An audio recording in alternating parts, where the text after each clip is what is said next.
Bismillahirrahmanirrahim. Assalamualaikum warahmatullahi wabarakatuh.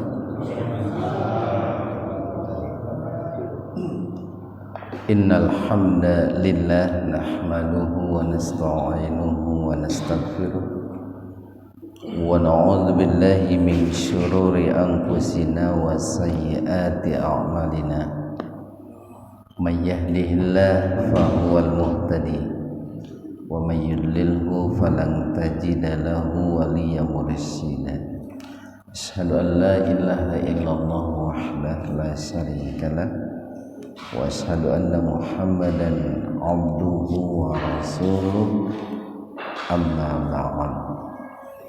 Hadirin ikhwati iman jemaah Majelis Ta'lim Illiyin, mudah-mudahan senantiasa mendapatkan hidayah dan maghfirah Allah Subhanahu wa ta'ala. Kajian hadis qudsi pada kesempatan ini membahas hadis qudsi nomor 21, 22 dan 23, halaman 23 sampai 25. Sekali lagi, kajian hadis qudsi pada kesempatan ini membahas hadis qudsi nomor 21, 22 dan 23. Ketiga hadis ini berbicara tentang pentingnya kita sebagai muslim itu menanamkan rasa takut ya kepada Allah Subhanahu wa ta'ala. Pentingnya kita sebagai seorang muslim ya, di dalam diri kita itu menumbuh kembangkan rasa takut kepada Allah Subhanahu wa ta'ala, di mana takut ini merupakan salah satu kerja hati Pak, ya, atau salah satu aktivitas hati ya, atau sifat hati. Di antara sifat hati itu adalah takut ya, termasuk juga kebalikannya yaitu berani. Berani itu merupakan sama kerja hati juga. Nah, di sini yang akan kita bahas ini adalah tentang bagaimana kita menanamkan dan menumbuh kembangkan dalam hati kita ini rasa takut. Tentu takut di sini adalah takut yang positif, yaitu takut kepada Allah Subhanahu wa ta'ala. Di hadis qudsi nomor 21, Allah Subhanahu wa ta'ala berfirman, kana rajulun, adalah seorang laki-laki dewasa. Kita katakan laki-laki dewasa karena di situ Allah menyebut seorang laki-laki tersebut itu dengan kata rajulun, diambil dari kata rijlun ya. Rijlun itu kaki ya. Jadi seorang laki-laki dewasa erat kaitannya dengan kaki, karena salah satu ciri orang dikatakan dewasa itu manakala dia sudah bisa berdiri di atas kakinya sendiri gitu. Manakala dia sudah bertanggung jawab dengan dirinya, dengan masyarakatnya, dan juga tentunya dengan Allah Subhanahu wa ta'ala. Barulah orang itu dikatakan sebagai rajulun atau sebagai rijalun. Mimman, dari kalangan orang-orang atau dari kalangan umat, kana qablakum, sebelum kalian, yusi udon, itu yusiudon itu suudon Pak. Cuman ini dikarenakan kata kerja makanya memakai kata iya yusiudon, di mana dia bersuudon bi amalihi, dengan amalnya gitu.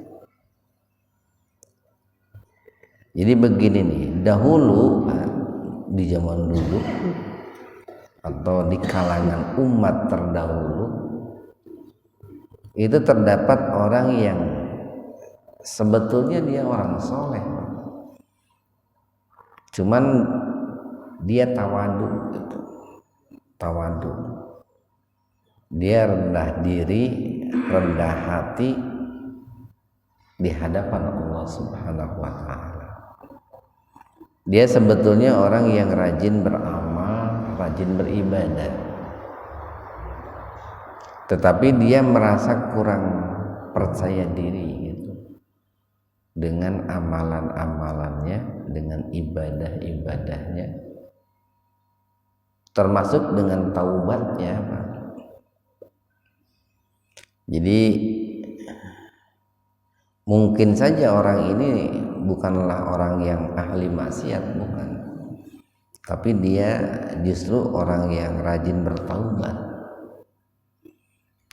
Mungkin saja orang ini bukan orang yang lalai beribadah, dia rajin beribadah, tetapi dia tidak percaya diri gitu Pak, sehingga muncul sifat suudon dalam dirinya terhadap amal ibadah yang dia kerjakan.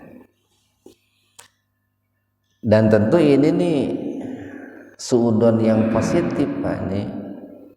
Jadi kalau selama ini kita tahu bahwa suudon ini selalu negatif, nah ada juga suudon yang positif Pak. Suudon yang positif itu adalah kita berburuk sangka terhadap amalan-amalan soleh yang kita kerjakan gitu. Manakala amalan soleh yang kita kerjakan itu tidak diterima oleh Allah Subhanahu wa ta'ala. Atau suudon yang positif itu adalah kita berburuk sangka terhadap taubat diri kita, kalau taubat kita ini tidak diterima oleh Allah Subhanahu wa ta'ala. Kenapa kita katakan ini adalah suudon yang positif? Karena biasanya tentu ini pun jangan berlebihan juga Pak, jangan over juga. Jadi ketika orang itu berburuk sangka terhadap kebaikannya, kalau kebaikan yang dia lakukan itu tidak diterima, itu biasanya akan terus memperbaiki amal solehnya, akan terus meningkatkan amal solehnya, akan terus meningkatkan kualitas taubatnya, kualitas ibadahnya. Kalau dia itu berburuk sangka terhadap amalnya sendiri gitu Pak. Cuman tadi catatannya jangan berlebihan gitu Pak. Ya segar tengah saja. Jadi memang penting menanamkan dalam diri kita itu yang pas itu sebetulnya perpaduan antara al-khauf dan ar-raja itu yang pas itu. Kita takut Pak kalau amal soleh kita ini ditolak gitu. Kita takut kalau taubat kita ini tidak diterima. Tapi di sisi lain kita pun sangat berharap kalau taubat kita, amal soleh kita diterima Allah Subhanahu wa ta'ala. Jadi kalau begini nih, kita terlalu percaya diri Pak, taubat kita bakal diterima, itu biasanya menyepelekan dosa itu. Tenang we gitu. Gampang engke diterima tobat mah ku Allah gitu. Sok we ayeuna mah berbuat dosa masing seubeuh katanya. Mengpengorak keneh, mengpengjag-jag keneh. Kayak gampang geus kolot tobat. Eta terlalu percaya diri. Atau terlalu percaya diri teh kita merasa bahwa kita ini pasti akan selamat di akhirat. Karena merasa bahwa banyak sekali amal soleh yang kita kerjakan yang pada akhirnya itu akan memicu dirinya berani untuk meninggalkan amal soleh. Ya amal soleh urang mah asa geus loba pisan dibanding yang si itu gitu. Naon si itu mah gitu. Salat gen kebluk gitu. Puasa kebluk, zakat kebluk. Urang mah asa geus loba pisan gitu.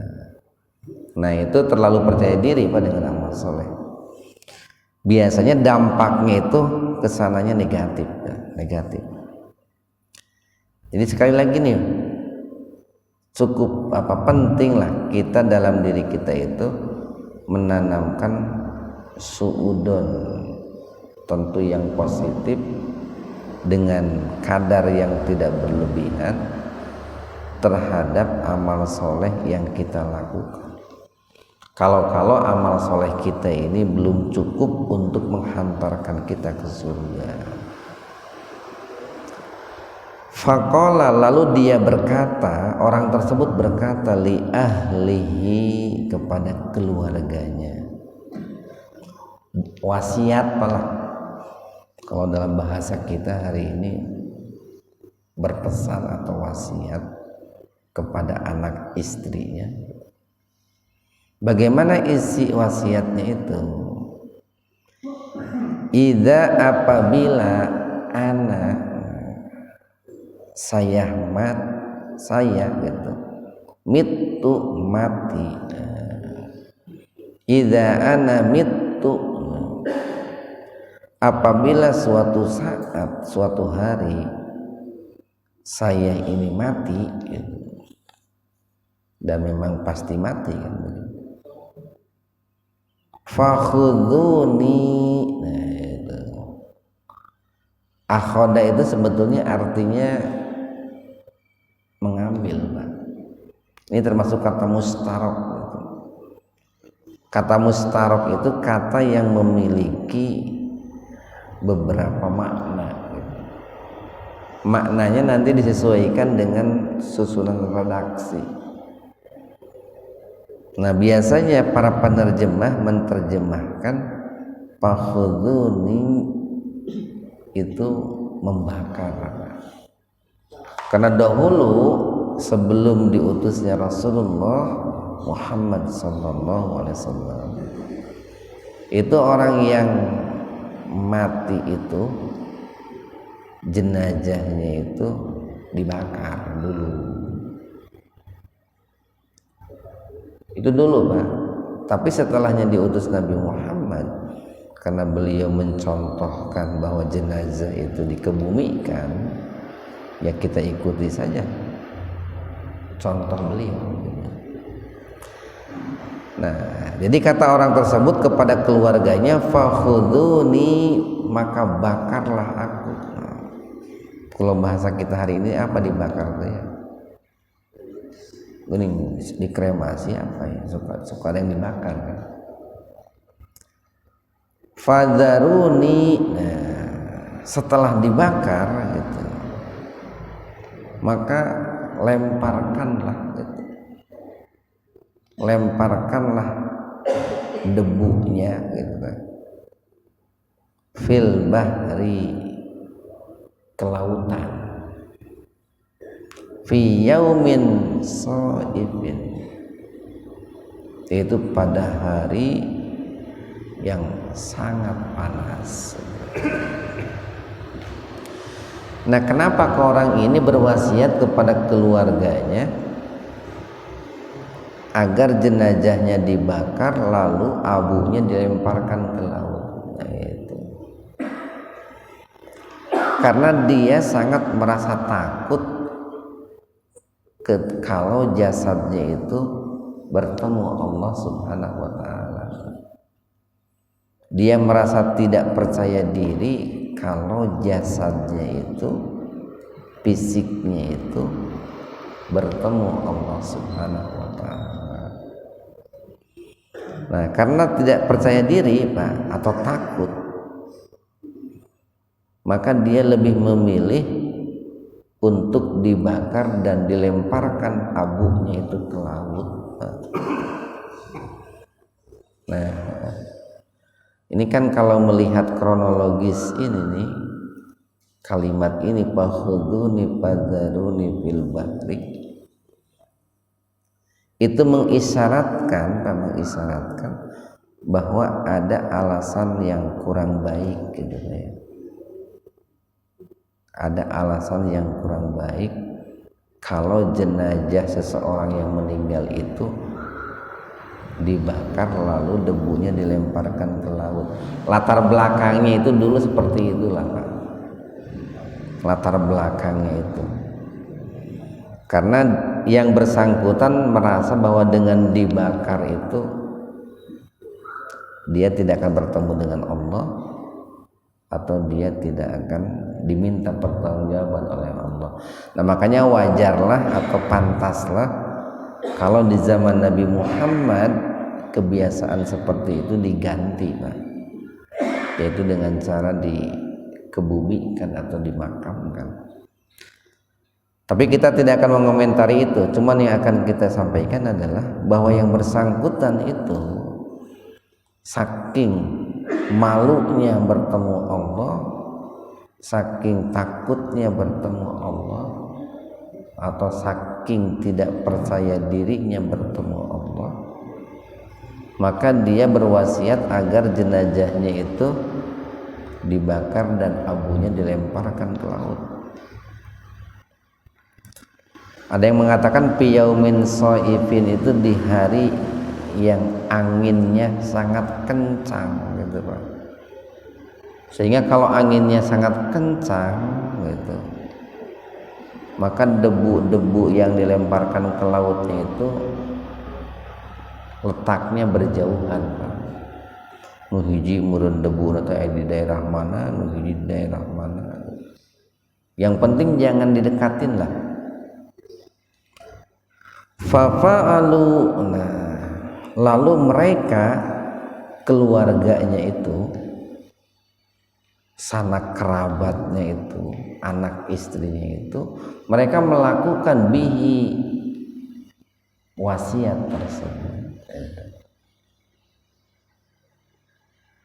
Dan ini menunjukkan bahwa pentingnya selama tidak dilarang oleh agama, seseorang itu menunaikan wasiat. Jadi kalau seandainya nih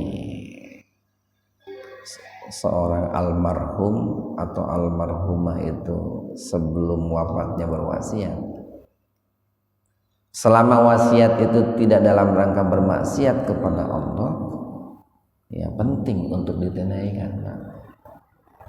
Jadi umpamanya ada di antara istri, ya istri bapak-bapak itu meninggal lebih dulu, ini seandainya nih, lalu berwasiat, Pak, kalau ibu meninggal bapak itu baiknya punya istri 2 gitu, si A si B. Nah itu bagusnya ditunaikan itu, Pak. Kan ayah moal eta pamajikan wae mawat wasiatna kitu gitu. Eta wasiat tidak bertentangan dengan agama, Pak. Tapi lamun wasiatna kieu, Pak, kalau ibu meninggal bapak jangan kawin lagi ya, gitu. Dengan alasan umpamanya dia tidak mau suaminya itu jatuh ke tangan orang lain. Itu wasiatnya wasiat yang tidak dibenarkan, Pak. Bertentangan dengan ajaran Islam. Islam itu kan menganjurkan menikah, Pak. Nah itu jangan dituruti kalau wasiat seperti itu. Ketika kita melanggarnya tidak berdosa, Pak. Seperti contoh begini, Pak, nanti kalau saya meninggal, ini warisan ini jangan diberikan kepada anak gitu. Itu kan wasiatnya dalam rangka bermaksiat kepada Allah. Tapi bagikan saja kepada orang lain gitu. Itu nggak boleh itu, Pak. Karena warisan atau anak lebih berhak mendapatkan warisan ketimbang disodakohkan kepada orang lain. Nah, setelah mereka itu melakukan, jenazahnya itu dibakar, Pak, dibakar, lalu debunya dilemparkan ke laut. Fajama'ahullah. Lalu Allah itu mengumpulkan kembali, Pak, debu-debu yang dilemparkan ke laut yang sudah terbang oleh angin kemana-mana. Ya bayangin saja, Pak, anginnya itu kan soib. Ini di surat Quraisy itu rihlatas sita'i was-shaib. Itu. Jadi di daerah Jazirah Arab itu kan cuacanya suka ekstrim, Pak. Kalau dingin banget, kalau panas banget. Nah, ketika cuaca ekstrim, maka biasanya anginnya itu kencang, Pak.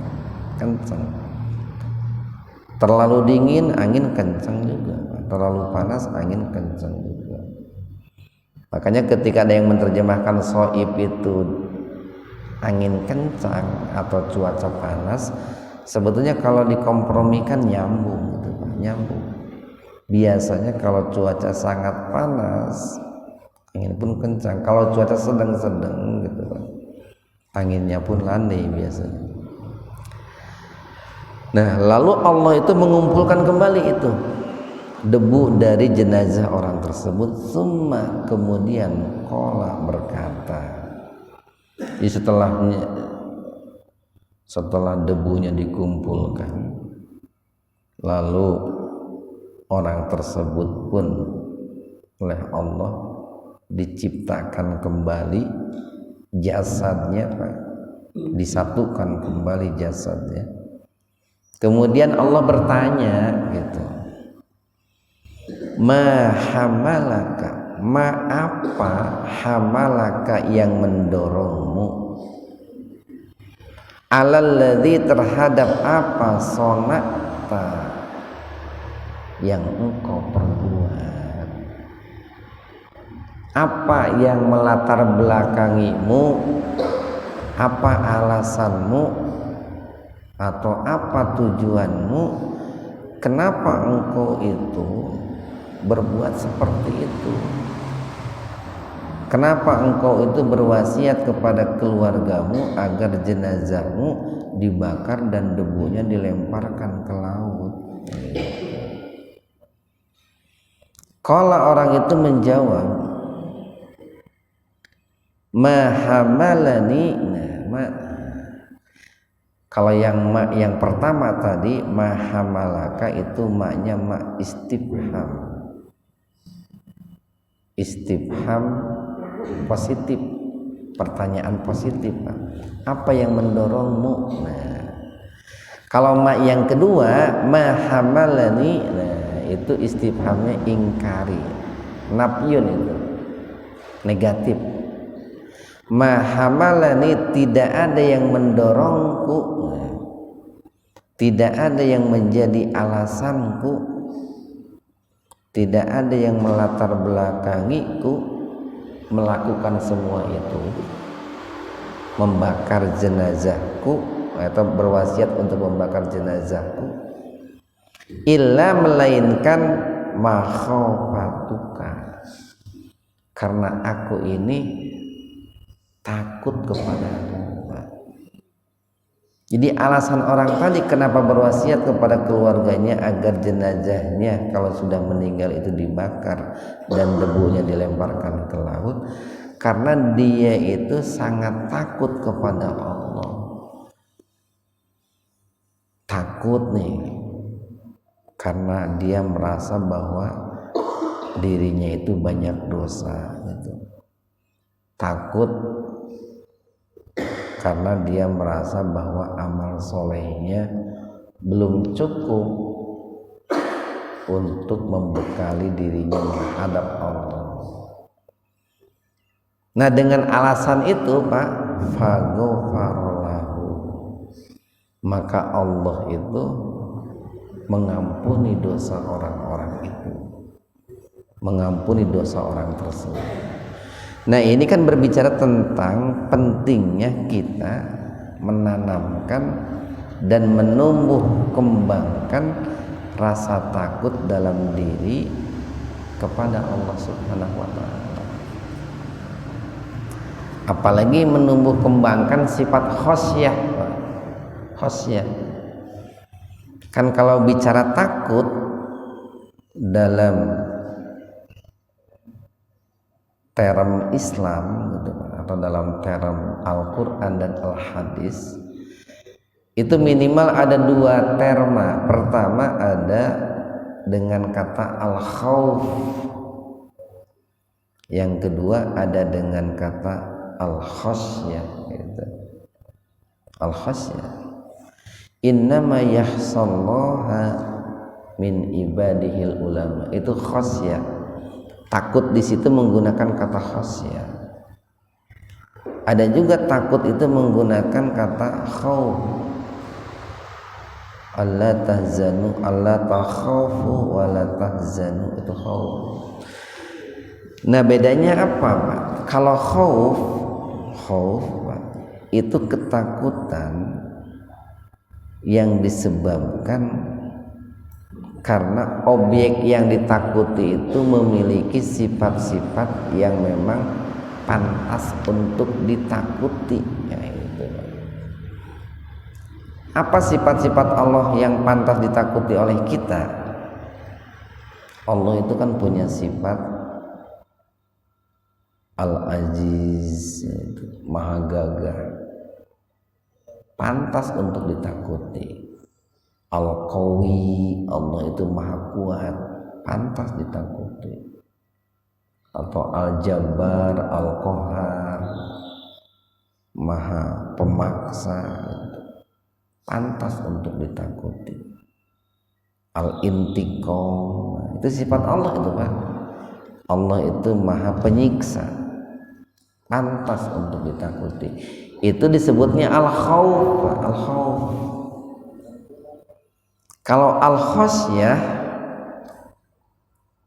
itu sifat takut atau rasa takut yang dilatar belakangi karena objek yang ditakuti itu apa ya, terlalu baik Pak, atau sangat baik gitu. Bahasa kita itu barangkali apa ya, segan. Allah itu kan Ar-Rahman, Ar-Rahim, Maha Pengasih Penyayang. Maka ketika kita berbuat dosa, kita takut Pak. Allah itu Ar-Razzaq, Maha Pemberi rizki. Al-Basit, Maha melapangkan rizki. Al-Afu, Maha Pemaaf. Nah, dengan sifat-sifat seperti itulah maka seseorang itu takut gitu kalau berbuat salah. Kayak begini nih, seorang anak sekolah Pak, ketika dia melanggar, paling tidak ada dua yang dia takuti. Satu, gurunya Pak, mungkin karena gurunya galak gitu. Yang kedua, orang tuanya, karena orang tuanya sangat baik. Atau yang ketiga, polisi, nah, karena dia sangat galak gitu. Nah, itu ketakutan kepada guru dan polisi, itulah disebut al-khauf. Takut kepada guru barangkali takut nilainya jelek atau tidak naik kelas. Nah, itu.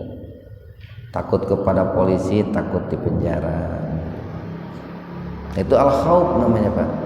Kalau al-khasyah kepada orang tuanya itu lebih dikarenakan karena dia sudah merasa berdosa. Orang tuanya yang sudah melahirkan, membesarkan, merawat, mendidik, ya. Sehingga ketika dia berbuat dosa itu dia takut sama orang tuanya. Makanya biasanya Pak, orang tua itu langkah kedua atau level kedua untuk menyelesaikan persoalan seorang anak. Jadi lamun seorang anak melanggar di sekolah, biasanya eta sok dipanggil ku guru ieu. Guru naon teh, Pak? Guru BP gitu. Baheula geuning inget lamun keur leutik sok dipanggil ku guru BP eta mun melanggar eta. Tapi lamun dipanggil ku guru BP geus teu mempan gitu, baru dipanggil orang tuanya, Pak. Nah, seorang anak itu lebih takut dipanggil orang tuanya ketimbang dipanggil ku guru BP. Itulah perbedaan khauf dengan khasyah kayak begitu. Nah, orang ini dia sangat takut kepada Allah karena melihat bahwa Allah itu memiliki sifat-sifat yang pantas dan wajib ditakuti. Makanya dia lebih memilih untuk dibakar. Kemudian yang ke-22 nih, annahu dzakara rajulan. Annahu maksudnya anna rasul, bahwasanya Rasulullah sallallahu alaihi wasallam dzakara, beliau menyebutkan rajulan, seseorang, fiman salaf, terkait umat terdahulu atau orang terdahulu, atau fiman kana qablakum, terkait dengan orang-orang sebelum kalian.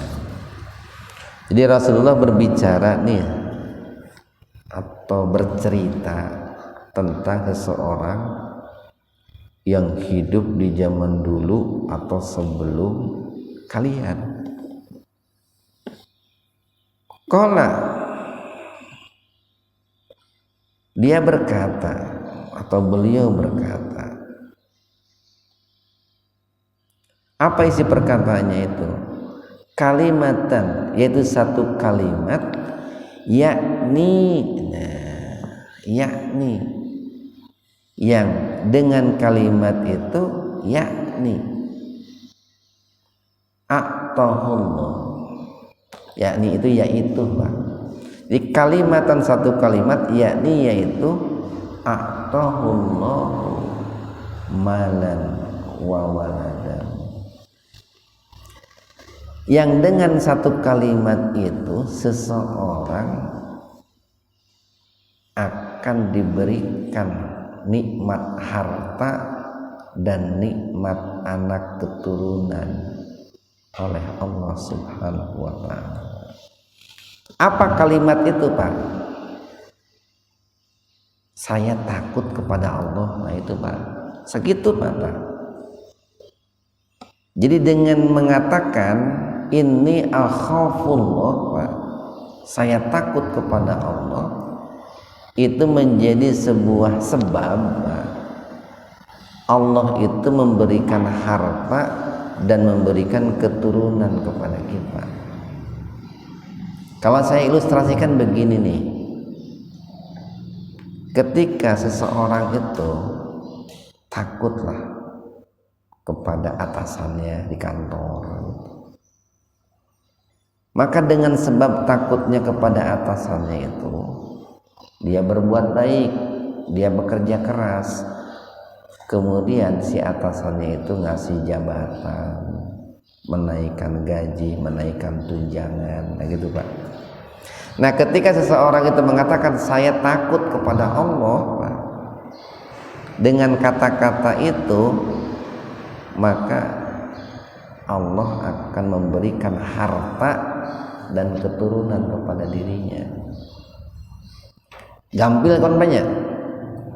Kita perbanyak saja mengatakan Pak ini akhafullah. Maka Rabbal alamin tenang. Ini akhafullah Rabbal alamin. Bahasa Indonesia tenang, saya takut kepada Allah gitu. Jadi umpamanya nih begini nih, mau meninggalkan sholat, saya takut kepada Allah. Boga duit teu zakat, saya takut kepada Allah. Mau berbuat dosa, saya takut kepada Allah gitu. Nah, dengan kata-kata itu menjadi sebuah wasilah seseorang itu akan mendapatkan nikmat dari Allah. Satu, malan, harta. Yang kedua, waladan, anak keturunan. Falamma, ini kita lanjutkan nih Pak. Falamma, maka ketika hadir datang al-wafatu, kematian. Kita sering katakan begini, kematian itu hidup gitu. Hidup, dia akan mati kalau sudah saatnya Pak. Jangan dikira kematian itu mati. Kematian itu hidup Pak. Bahkan suatu saat bahkan menjelma itu.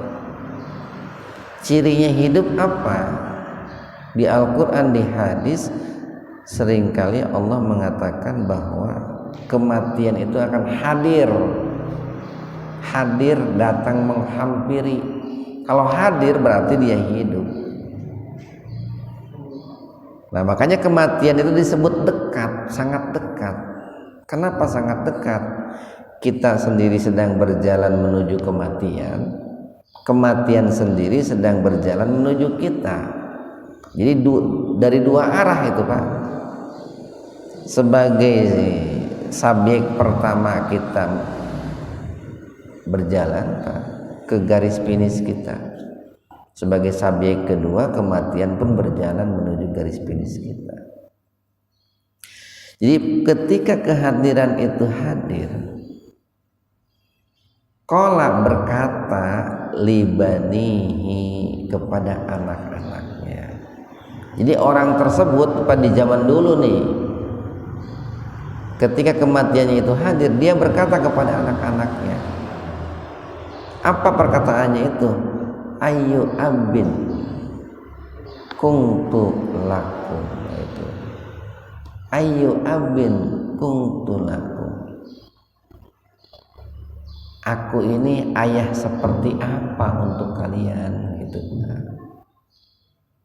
ini kan menunjukkan bahwa yang bersangkutan itu merasa tawadu Pak, seorang yang tawadu, rendah hati. Sebetulnya dia sudah berbuat maksimal untuk anaknya. Dia sudah memberikan perhatian, pendidikan, pembinaan yang maksimal untuk anaknya.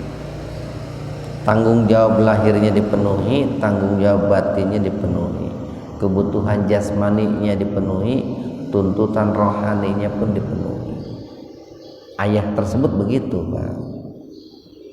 Tapi ketika kematian itu hampir tiba, dia berwasiat dengan bertanya kepada anaknya, anak-anak gitu, bapak ini adalah ayah yang kurang bertanggung jawab kepada kalian.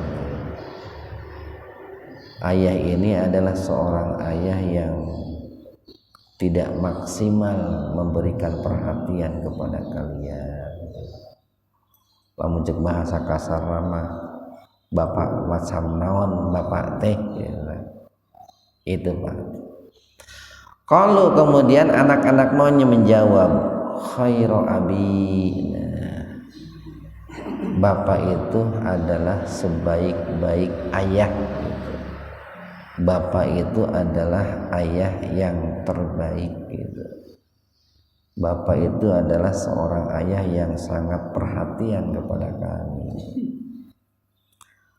Qala, nah, Nabi mengatakan, fa innahu lam yabta'ir. Fa innahu lam yabta'ir. Sesungguhnya orang tersebut adalah orang yang ini, Pak. Orang tersebut adalah orang yang tidak memiliki sesuatu. Fa innahu lam yabta'ir. Indallahi, di sisi Allah, khairan, kebaikan. Ada yang mengkisahkan begini, orang tersebut begitu perhatian terhadap anaknya, terhadap keluarganya. Pokoknya mas, saeutik-eutik keur budak, saeutik-eutik keur budak, ieu keur budak, ieu keur anak. Nah lalu kemudian nih Pak, orang tersebut kata Rasulullah, dia belum memiliki simpanan tabungan di sisi Allah Subhanahu wa taala dari kebaikan-kebaikan. Wa in yakdirullah, dan jika Allah itu berkehendak alaihi, terhadapnya, yu'adzibhu, sebetulnya sangat berpotensi besar orang itu disiksa oleh Allah. Potensi untuk disiksanya itu besar, Pak, kalau Allah menghendaki. Kenapa? Ya, tadi kan kata Rasul itu, orang itu belum memiliki simpanan kebaikan yang cukup di sisi Allah Subhanahu wa taala. Fangduru, maka lihatlah, idza, ketika mitu,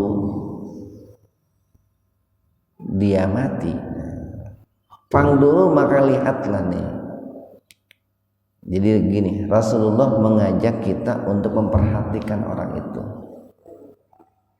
untuk merenungkan bagaimana orang itu. Orang itu berkata, idza mitu, apabila aku mati. Nah, hampir sama dengan yang pertama, Pak. Fa ahrikuni, nah, maka bakarlah aku, bakarlah jenazahku. Hatta, sehingga, idza, apabila sirtu, aku telah menjadi, atau jenazahku itu sudah menjadi arang. Komhan itu arang, Pak. Fashakuni, maka hancurkanlah aku. Beda kan Pak, arang dengan debu kan beda. Kalau arang kan belum hancur seperti debu. Apabila jenazahku sudah menjadi arang, maka hancurkanlah jenazahku. Faida, maka apabila kana yaumun rihin asifin, dan apabila datang masa di mana angin itu sangat panas dan kencang gitu, fa'adruni fiha, maka taburkanlah gitu Pak, taburkanlah debu dari jenazahku itu. Jadi pertama nih, orang itu meminta supaya jenazahnya dibakar. Kemudian setelah jenazahnya itu dibakar, pada saat menjadi arang, hancurkanlah jenazahku. Lalu setelah hancur menjadi debu, nah maka taburkanlah atau lemparkanlah debu jenazahku itu pada hari di mana angin sangat kencang gitu.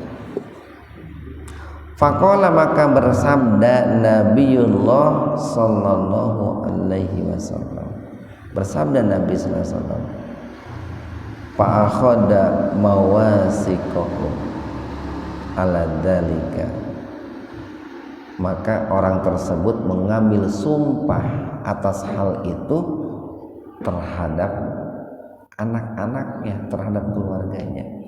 Jadi orang yang tadi yang akan meninggal itu mengambil sumpah kepada keluarganya, khususnya anak-anaknya, agar anak-anaknya menunaikan wasiatnya. Wa rabbi, nah demi Allah, nah kata Nabi ini, wa rabbi demi Allah, fa'alu. Mereka anak-anaknya itu melakukan wasiat itu. Summa kemudian adra'uhu fi yaumin asib. Mereka menaburkan, menerbangkan debu-debu jenazahnya itu pada hari yang sangat panas dan sangat kencang itu, anginnya itu. Faqala Allah Ta'ala, kemudian Allah Subhanahu wa Ta'ala berfirman, hampir sama dengan yang pertama tadi, Pak. Kun, jadilah. Kalau yang tadi hadis yang nomor 21, fajama'a, Allah mengumpulkan debu-debu itu. Tapi yang di sini tidak ada proses mengumpulkan, tapi Allah mengatakan kun, jadilah. Faida, maka tiba-tiba huwa, orang tersebut rajulun qaimun, itu menjadi seseorang yang utuh lagi, Pak. Hidup lagi, bisa berdiri gitu, Pak. Qaimun kan berdiri. Tetapi tentu ini hidupnya bukan hidup di alam dunia, Pak. Hidupnya hidup di alam barzah ini. Kan orang itu, Pak, orang itu ketika mati itu matinya kan di dunia. Setelah dia mati di dunia, masuk alam barzah, dia hidup lagi kan di alam barzah, Pak. Karena ruh itu kan tidak akan pernah mati sampai kapanpun. Yang mati itu jasad. Qala Allah, nah kemudian Allah berfirman, ai abdi, wahai hambaku. Ini kelihatan nih, Pak nih. Ketika Allah menyebut orang tersebut dengan kata abdi, hambaku, berarti sebetulnya orang itu adalah orang yang baik, Pak. Orang yang baik. Cuman dia tidak percaya diri bahwa dirinya itu baik gitu. Dia itu orang yang punya bekal amal, cuman dia tidak percaya diri dengan bekal amalnya itu. Sehingga Allah berkata, wahai hambaku. Biasanya, Pak, kalau bukan orang baik, bukan orang soleh, Allah tidak menyebut hambaku, walaupun sebetulnya ciptaan Allah. Kita sering umpamakan begini, lamun aya budak baung-baung teuing gitu, baung geus teu katulungan, keluar asupan jara geus teu kahitung gitu. Biasanya seorang ayah, seorang ibu ditanya, budak saha eta, teuing teu nyaho gitu. Kulantaran era ngaku eta budak teh budakna gitu. Nah, ketika Allah itu menyebut wahai hambaku, menunjukkan bahwa orang itu baik, Pak. Minimal dia seorang muslim, Pak, seorang muslim. Ini perlu digarisbawahi ini. Ini sedang bicara tentang seorang hamba yang muslim. Wahai hambaku, ma hamalaka, apa yang mendorongmu, ala an fa'alta ma fa'alta, untuk melakukan apa yang telah kamu lakukan. Wahai hambaku, apa alasanmu untuk melakukan semua itu? Apa? Tadi dia berwasiat kepada anak-anaknya agar apabila dia mati, jenazahnya dibakar, abunya dihancurkan, arangnya dihancurkan, lalu abunya dilemparkan. Kalau orang itu menjawab, makhofatuka, saya ini takut kepadamu ya Allah, saya ini malu menghadapmu ya Allah, saya ini takut dengan siksamu ya Allah. Atau paroko minka, dia merasa takut kepada Allah. Qala, Rasul bersabda, fama talafahu an rahimahu indaha, maka tidak ada yang bisa mengejarnya, gitu Pak, kalau sudah dengan rahmat Allah. Artinya begini nih Pak nih, kalau seseorang itu tertanam dalam dirinya rasa takut kepada Allah, maka tidak ada yang bisa mencelakakan orang itu. Nah, makanya tadi di awal kita katakan perkataan rasa takut kepada Allah itu saking saktinya nih Pak nih, saking dahsyatnya orang mengatakan saya takut kepada Allah, tentu dengan dibarengi dengan ketulusan, keikhlasan itu Pak. Itu kan akan mengundang hadirnya rizki dari Allah berupa anak dan harta. Di samping itu perkataan rasa takut kepada Allah itu akan menjadikan seseorang itu akan terbebas jauh dari keburukan-keburukan, sekalipun siksa Allah itu mengejar dirinya Pak. Nah ini luar biasa ini Pak nih. Jadi betapa pentingnya kita menanam rasa takut dalam diri kita kepada Allah. Terakhir nih nomor 23. Qala, Rasul bersabda, rajulun, tentang seseorang, lam ya'mal, belum pernah melakukan khairan, kebaikan, qattun, sedikit pun. Jadi Nabi bersabda tentang seseorang yang belum pernah melakukan kebaikan sedikit pun. Bukan begini. Nabi menceritakan tentang seseorang yang berkata bahwa dirinya belum pernah melakukan kebaikan sedikit pun. Nah dari kalimat ini Pak kelihatan nih, sebetulnya nih yang mengatakan saya belum punya kebaikan itu orang itu. Gini misal di kita Pak, orang mengatakan begini, abdi mah rek maot teh can boga bekal nanaon gitu Pak. Saya itu belum punya bekal apa-apa menghadapi kematian. Padahal sebetulnya orang itu ibadahnya rajin Pak. Tapi dengan merendah diri, merendah hati, dia mengatakan, ya Allah, saya ini belum punya apa-apa menghadapmu. Nah itu Pak. Osok tuh pernah Pak mengatakan seperti itu, kersorangan gitu Pak. Kersorangan di tempat yang sepi di malam hari gitu. Ya Allah, gitu, umur teh geus kolot gitu. Tapi abdi teh can boga bekal naon gitu. Bisi can pernah nyarita gitu Pak, ngaharewas ka Allah gitu Pak. Lalu orang itu berkata, cuman di sini tidak disebutkan kepada siapa dia berkata. Kalau dikaitkan dengan hadis sebelumnya, itu kan kepada keluarganya, kepada anak-anaknya. Hampir sama nih, faida apabila mata aku mati, atau apabila dia mati, ini kan Nabi sedang menceritakan orang tadi. Faharrikuhu, maka bakarlah dia. Wadru, dan lemparkanlah atau taburkanlah abunya itu Pak. Nispahu, separoh, bil bari, di daratan, wa nispahu, dan separohnya lagi bil bahri, di lautan. Jadi supaya pisah jauh Pak, separuh debunya lemparkan ke laut, separuh debunya lemparkan ke darat. Fa wallahi, demi Allah, lain sungguh jika qadarullah, Allah menakdirkan alaihi, kepada orang tersebut,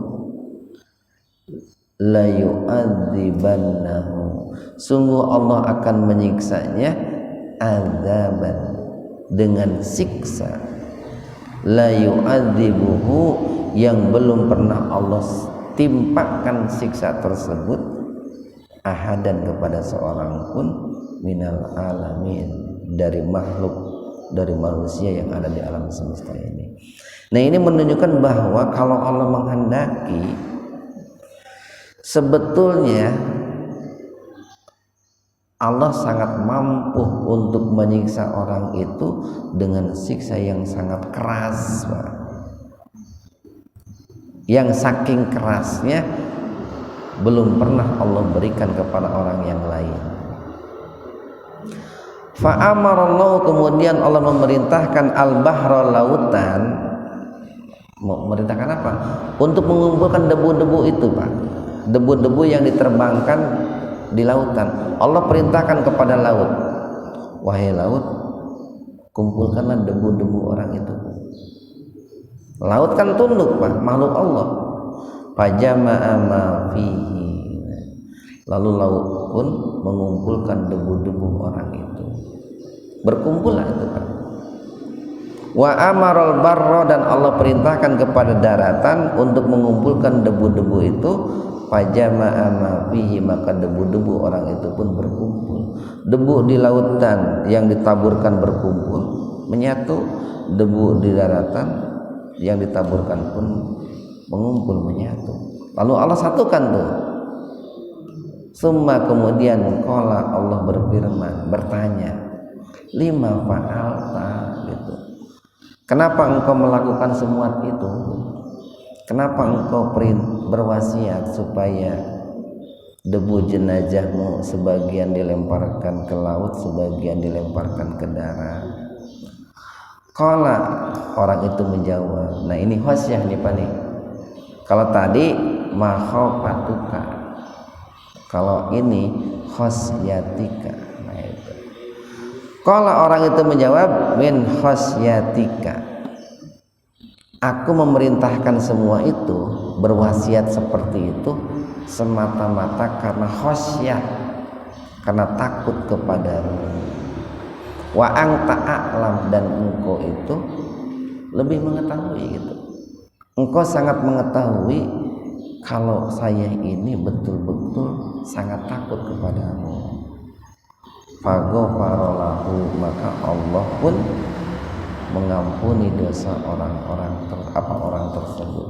Nah, kesimpulannya nih, Pak nih, bahwa pertama nih, orang yang diceritakan dalam hadis ini harus dikaitkan juga dengan hadis yang lain.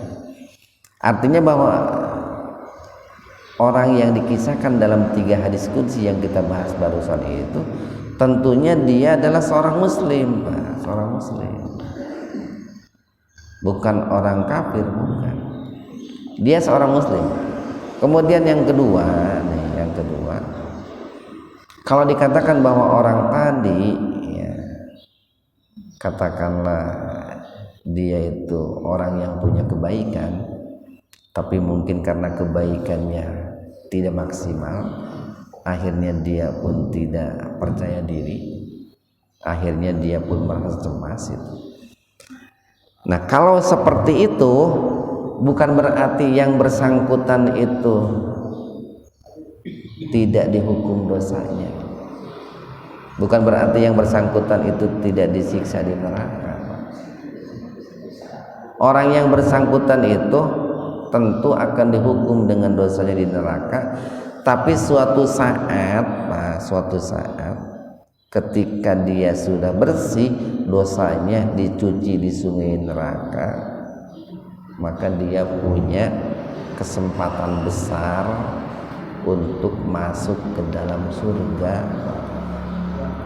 Kemudian yang ketiga, disinilah pentingnya kita menanamkan rasa takut kepada Allah, tentu dengan ketakutan yang ikhlas, yang tulus, dan ketakutan yang positif. Dan perlu dibedain, Pak, takut kepada Allah beda dengan takut kepada makhluk Allah. Katakanlah harimau. Kalau takut kepada Allah, kita mendekat kepada Allah, taqarrub. Tapi kalau takut kepada makhluk Allah, justru kita menjauh, Pak. Takut kepada harimau ya menjauh. Nah, itulah yang kita sampaikan, mudah-mudahan ada manfaatnya untuk kita semua.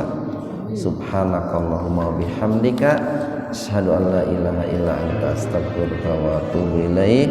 Assalamualaikum warahmatullahi wabarakatuh.